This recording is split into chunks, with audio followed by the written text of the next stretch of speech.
மூன்றாம் உலக போர்னு ஒண்ணு வந்தா இந்தியாவை எந்தெந்த நாடுகள் தாக்க வரும் தெரியுமா? கண்டிப்பா ஒரு நாள் மூன்றாம் உலக போர் ஏற்படும்னு அறிவியல் ஆராய்ச்சியாளர்கள் சொல்றாங்க. காரணம் ரஷ்யா, அமெரிக்கா இந்த இரண்டு நாடுகளும் அணு ஆயுதம் தயாரிப்புல நாளுக்கு நாள் போட்டி போட்டுக்கிட்டே போகுது. இரண்டு நாடுகளும் மக்கள் மத்தியில கைகுலுக்கி நண்பர்கள் மாதிரி காட்டிக்கிட்டாலும் உண்மையிலேயே இந்த நாடுகளுக்கு மத்தியில ஒத்து போகவே போகாதுங்க. எந்த நாடுகளும் இனிமே அணு ஆயுத சோதனையை பயன்படுத்த கூடாதுன்னு ஐநா சபையில் போட்டிருந்த சட்டத்தை கூட மீறி ரஷ்யா இப்ப மறுபடியும் அணு ஆயுத சோதனையில ஈடுபட்டிருக்கு.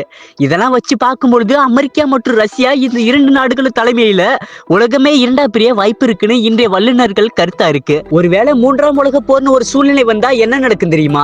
யூகே, பிரான்ஸ் அனைத்து யூரோப்பியன் கண்ட்ரில இருந்து பாகிஸ்தான் வரையும் அமெரிக்கா கூட தான் சேர்ந்து நிக்கும். சைனா, நார்த் கொரியா மீதி இருக்கு அரபு நாடுகள் எல்லாமே கண்ணை மூடிட்டு ரஷ்யா பக்கம் தான் நிக்கும். அந்த டைம்ல நாங்க நடுநிலை சமாதானம் சொல்லிட்டு இருக்காம இந்தியாவும் கண்டிப்பா ரஷ்யா கூட தான் நிக்கும். எங்களுக்கு இந்த போர்ல வேணாம், அமைதிதான் வேணும், மக்களை விரும்பினாங்க கூட அது இன்னைக்கு இருக்க நாடுகளுக்கு மத்தியில சாத்தியமே இல்லாத விஷயங்க.